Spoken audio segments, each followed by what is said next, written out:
Hello' friends, সকলোৰে প্ৰিয় recipe এটা শ্বেয়াৰ কৰিলোঁ। কম খৰচত ঘৰতে থকা বস্তুৰে যে ইমান সোৱাদ হ'ব মই আগতে কেতিয়াও ভবা নাছিলোঁ। ঘৰতে যি আছিলে তাৰেদি পোহা বনাই খালোঁ, বৰ সোৱাদ হৈছে। এবাটি শুকান চিৰা ল'লোঁ আৰু গৰম পানী দি ধুই ল'লোঁ।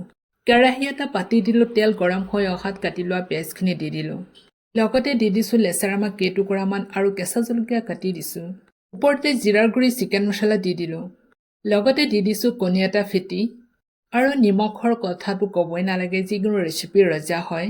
ওপৰতে চিৰাখিনি দি দিলোঁ আৰু গোটেইখিনি ভালদৰে সানমিহলি কৰি ল'ম। এইখিনিতে হালধি গুড়ি অলপ দিছিলোঁ, সেইখিনিও দেখুওৱা নহ'ল। ঘৰতে থকা সামগ্ৰীৰে যি আছিলে তাৰে দি ধুনীয়াকৈ পোহা বনাই ল'লোঁ। কোনো আলমণ্ড, কাজু, কিচমিচ একো ব্যৱহাৰ নকৰাকৈ মই ইমান মজাকৈ পোহা বনাই ল'লোঁ। সঁচাকৈ কণী আৰু ভেজিটেবল দি বনোৱা পোহা খাবলৈ বৰ সোৱাদ হয়।